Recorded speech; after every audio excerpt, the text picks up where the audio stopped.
హైదరాబాద్లో హైడ్రా పనులు ఇప్పుడు ద్వితీయ శ్రేణి నగరాలలో కూడా ప్రకంపనలు సృష్టిస్తున్నాయి. తమ ప్రాంతంలో ఉన్నటువంటి చెరువులు కుంటలను కబ్జాల కోరల నుంచి కాపాడాలని ప్రజల నుంచి విజ్ఞప్తి వస్తుంది.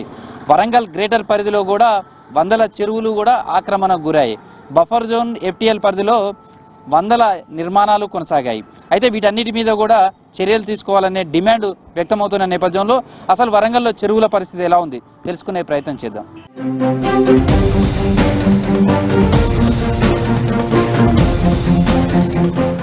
హైదరాబాద్ తరహాలోనే గ్రేటర్ వరంగల్లో కూడా చెరువులు కుంటలను కాపాడే ప్రయత్నం ప్రభుత్వం దృష్టి సారించింది. వందల చెరువులు ఆక్రమణకు గురయ్యాయి.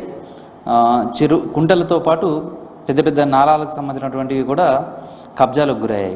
అయితే ఈ చెరువులను కావచ్చు, బఫర్ జోన్లో అక్రమ నిర్మాణాలు కావచ్చు, FTL పరిధిలో కట్టినటువంటి నిర్మాణాలను గుర్తించే ప్రయత్నం చేస్తుంది. అందులో భాగంగానే ఇప్పటికే కూడా పరిధిలో ఉన్నటువంటిది ఒక 170 చెరువులను కూడా ప్రభుత్వం గుర్తించింది. ఆ చెరువులకు సంబంధించినటువంటి వివరాలన్నీ కూడా ప్రభుత్వం సేకరిస్తుంది.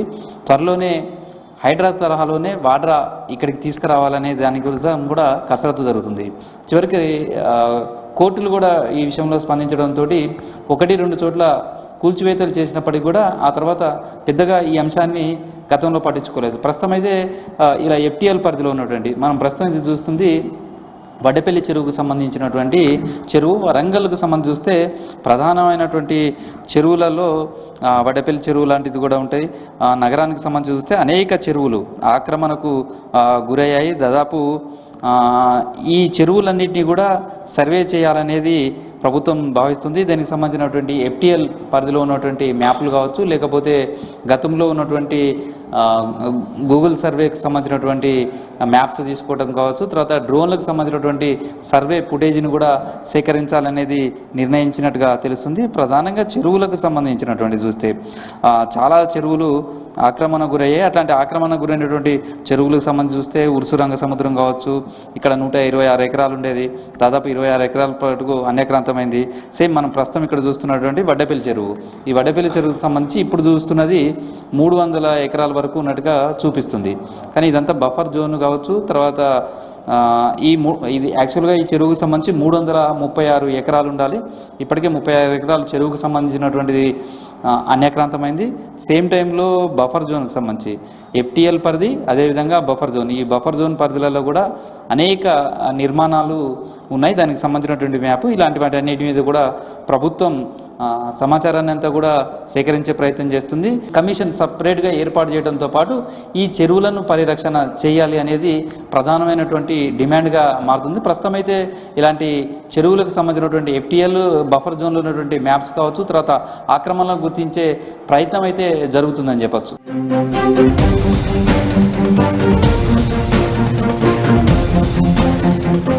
వరంగల్ చెరువులు ఎవరైతే ఆక్రమించుకున్నారో వాటిని మీద ఉన్నటువంటి సర్వే చేసి ఎక్కడైతే FTL ఆ ప్రాంతాన్ని అంతా కూడా ప్రభుత్వం స్వాధీనం చేసుకోవాలి, చెర్లు నింపాలి. ఎందుకు నింపాలంటే ఇవాళ రాబోయే తరాలకు భూగర్భ జలాలు తగ్గుతున్నాయి కాబట్టి ఈ చెరువులను నింపుకోవడం కోసం FTL ఉన్నటువంటి ఇళ్లను కూల్చాలి. తర్వాత ఎవరైతే మధ్యతరగతి ప్రజలు కట్టుకున్నారో వాళ్ళకి అన్యాయం చేయదు. ఈ రియల్ ఎస్టేట్ వాళ్ళు ఆక్రమించుకున్నారు, రాజకీయ నాయకులు ఆక్రమించుకొని పాపం వాళ్ళకి కట్టబెట్టారు. అలాంటి వాళ్ళ యొక్క ఇళ్లను కూల్చివేసి ఒకవేళ ఎక్కడైనా వాళ్ళకు ఆ ఇళ్లు ప్రత్యామ్నాయంగా ఏర్పాటు చేయాల్సిన బాధ్యత ప్రభుత్వం ఉందని తెలియజేస్తారు.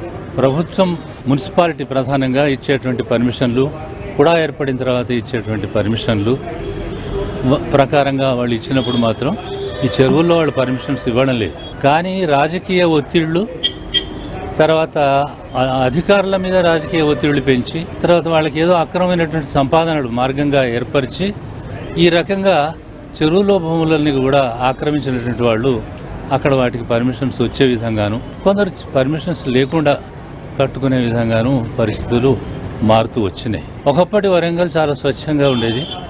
చాలా చిన్న ఊరు వరంగల్. 1948 నుంచి నేను చూస్తున్నాను.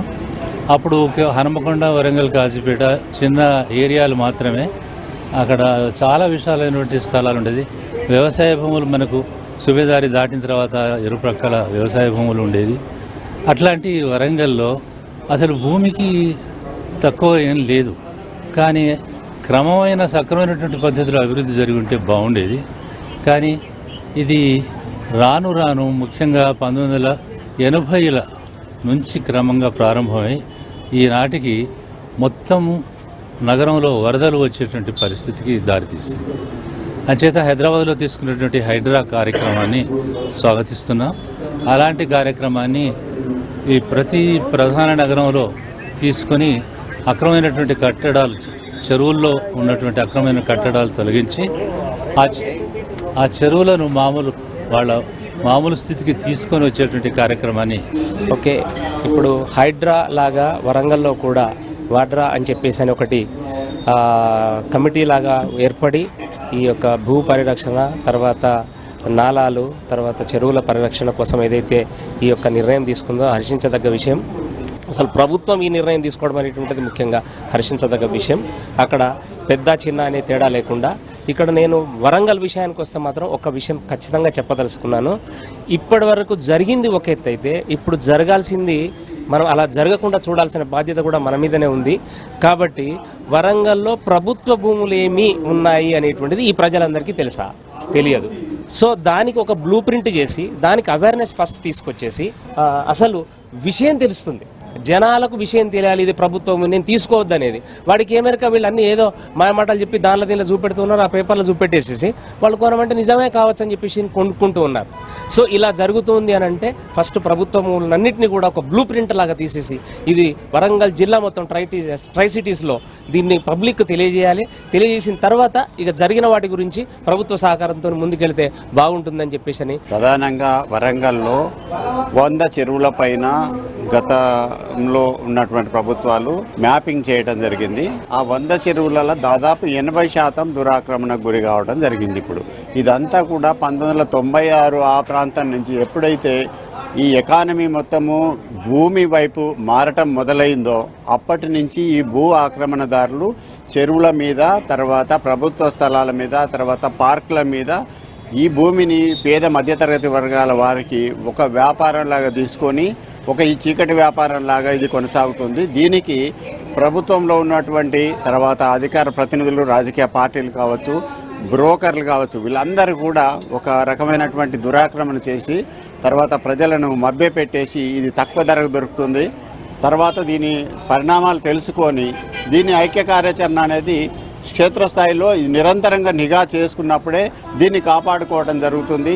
హైడ్రా చేపట్టినటువంటి చర్యలని స్వాగతిస్తూ, అభినందిస్తూ దానిని వరంగల్లో కూడా కొనసాగించాలి, అలాగే ఇతర పట్టణాల్లో కూడా కొనసాగించాలనే ఉద్దేశంతో పౌర సమాజం పర్యావరణ పరిరక్షణ ఐక్య వేదిక ప్రెసిడెంట్గా నేను, జన విజ్ఞాన వేదిక తరఫున రాష్ట్ర బాధ్యులు, ఇందులో ముఖ్యంగా మరి చెరువులే కాకుండా అక్రమ కట్టడాలు ఎక్కడున్నా కూడా వాటిని భూస్థాపితం చేసి ఇది ఉమ్మడి ఆస్తి అయినటువంటి పర్యావరణ వనరులను కాపాడే ఉద్దేశంతో ఏర్పాటు చేసిన ఏజెన్సీ కాబట్టి చక్కటి ఏజెన్సీ. అలాంటి ఏజెన్సీ వరంగల్ కూడా రావాలనేది అందరి యొక్క కోరిక.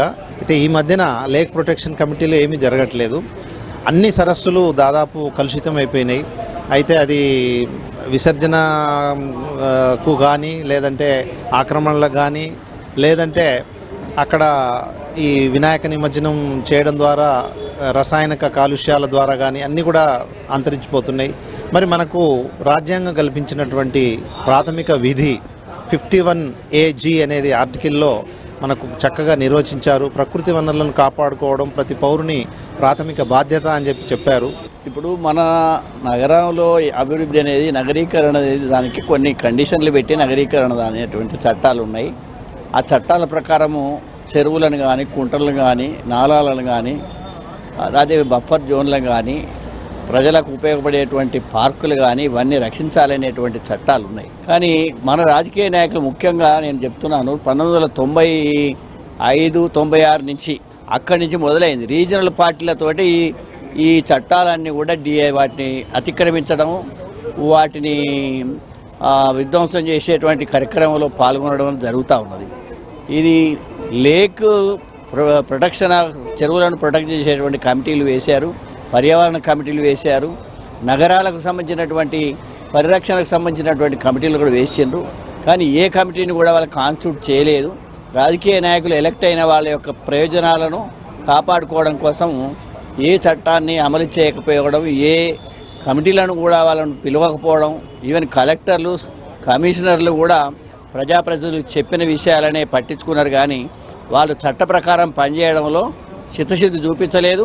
వాళ్ళ పదవులు కాపాడుకోవడం కోసం రాజకీయ నాయకులకు ఒత్తాసు పలికేటువంటి సివిల్ సర్వెంట్స్ ఉండడం వల్లనే ఇవాళ చట్టాలు మనకు జరగడం లేదు. నగరాల్లో పట్టణీకరణ పెరుగుతున్న కొద్దీ ఆక్రమణలు అధికంగా అవడంతో రకరకాల ప్రకృతి విపత్తులతో నగరాలు కునారిల్లుతున్నాయి. వరద బీభత్సం తాండవిస్తుంది. భూతాపం కూడా పెరిగిపోయి వాతావరణ మార్పుల్లో రకరకాల వ్యాధులు కూడా నగరాల్లో సంక్రమించే అవకాశం ఉంది. వీటన్నిటికీ ముఖ్య కారణంగా మరి నగరంలో అడ్డదిడ్డంగా విస్తరణ జరగడం, అలాగే మరి అక్రమ నిర్మాణాలు, చెరువు శిఖం భూముల్లో, తర్వాత మనకు నాలాలపైన ఇవన్నీ అక్రమ నిర్మాణాల మూలంగానే ఇటువంటి విపత్తులు వస్తున్నట్టు నిపుణులు గుర్తించడం జరిగింది. ఈ పరిస్థితుల్లో ప్రభుత్వం నగరాల పరిస్థితుల్ని క్రమబద్ధం చేయడానికి హైడ్రా అనే వ్యవస్థను తీసుకొని వచ్చింది. ఆ హైడ్రా అనే వ్యవస్థ నగరాల్లో మన సివిక్ బేసిక్ ఎమ్యూనిటీస్ని మనకు ఎన్హాన్స్ చేయడంతో పాటుగా ఇటు మనకు వరదల నివారణ కోసం మనకు అక్రమ నిర్మాణాలు కూడా కూల్చివేత కూడా దాని విధుల్లో భాగంగా ఉంది. హైడ్రా అనేది ఒక స్వతంత్రమైన వ్యవస్థను ప్రభుత్వం ఏర్పాటు చేయడం జరిగింది. చట్టపరంగా దానికి విశేషమైన అధికారాలు ఉన్నాయి. ప్రభుత్వం తీసుకుని హైడ్రా లాంటి వ్యవస్థను ఏర్పాటు చేసిన ప్రభుత్వానికి మా మద్దతును అన్ని రకాలుగా తెలియజేస్తూ హైడ్రా వ్యవస్థని స్వాగతిస్తూ వరంగల్లో వాటర్ ఏర్పాటు చేయడానికి కావలసిన అన్ని రకాల అవస్థాపన అరేంజ్మెంట్లు చేయవలసిందిగా ప్రభుత్వానికి మేము పౌర సమాజం తరఫు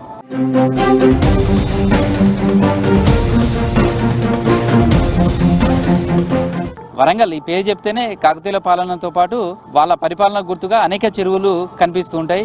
ప్రధాన జలాశయాలుగా కూడా ఈ చెరువులే ఇప్పటికీ కొనసాగుతున్నాయి. అయితే వరంగల్ నగరానికి సంబంధించి చూస్తే కూడా ఎన్నో పేరు ప్రఖ్యాతులు ఉన్నటువంటి చెరువులు కనిపిస్తుంటాయి. అందులో భద్రకాళి చెరువు కావచ్చు, తర్వాత వడ్డేపల్లి, చిన్న వడ్డేపల్లి, బంధం చెరువు, కోట చెరువు, ఇలా చెప్పుకుంటూ పోతుంటే చాలా చెరువులు ఉన్నాయి. కుంటలు కూడా సాకరాజు కుంట కావచ్చు, ఇలా పద్మాక్షమ కుంట, ఇలా చెప్పుకుంటూ పోతే చాలా కుంటలు ఉండేవి.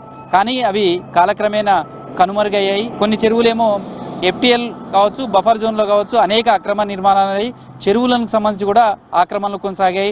చెరువులు ఒకప్పుడు చూస్తే చాలా చెరువులు, ఆ చెరువుల కిందటువంటి నాలాలు కానీ ఇట్లా కనిపిస్తూ ఉండేవి. కానీ ఇప్పుడు అలాంటి చెరువులకు సంబంధించి చాలా వరకు ఆక్రమణలకు గురైనటువంటి ఇప్పుడు ప్రస్తుతం మనకు కనిపిస్తుంది. ఇది మురుగు రోడ్లో ఉన్నటువంటి కోట చెరువు అంటారు. దాదాపు ఇది 159 ఎకరాలకు సంబంధించినటువంటి విస్తరించినట్టుగా మనకు ఇరిగేషన్కు సంబంధించినటువంటి దాంట్లో లెక్కలో చూస్తుంటాయి. కానీ ఈ చెరువుకు సంబంధించి దాదాపుగా ప్రస్తుతం అధికారుల లెక్కల ప్రకారమే 30 ఎకరాల మేరకు ఆక్రమణ గురైంది అనేది చెప్తుంటారు. చెరువులకు సంబంధించినటువంటి కావచ్చు, కుంటలకు సంబంధించినటువంటి రక్షించాలి అనేది కోరుకుంటున్నారు. లేకపోతే ఇప్పటికే వర్షాకాలం వస్తే మొత్తం కాలనీలన్నీ కూడా వరదలతోటి ముంచెత్తుతున్నాయి. ఇప్పటికీ ప్రభుత్వం కూడా దృష్టి సారించింది. ఈ చెరువులు, కుంటలు వీటన్నిటి మీద ఏవైతుందో వాటన్నిటి మీద కూడా ప్రభుత్వం దృష్టి సారించడంతో పాటు వీటిని రక్షించడానికి కార్యాచరణకు కూడా సన్నద్ధమవుతున్నట్టుగా తెలుస్తుంది.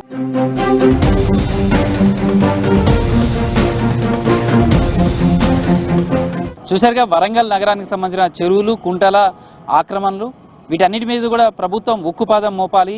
భవిష్యత్తులో ఈ చెరువులను ఆక్రమణకు గురి కాకుండా మరింత పటిష్టమైనటువంటి చర్యలు తీసుకోవాలనేది వరంగల్ నగరవాసులు కోరుతున్నారు. కాకతీయుల కాలం నాటి చెరువులను పరిరక్షించి భవిష్యత్తు అవసరాలకు వీటిని తీర్చిదిద్దాలి. కొన్ని చెరువులు అయితే టూరిజంకు డెవలప్మెంట్ చేయడానికి కూడా అవకాశం ఉంది కాబట్టి అలాంటి చెరువులలో కూడా డెవలప్మెంట్ చేయాలనేది కూడా కోరుకుంటున్నారు.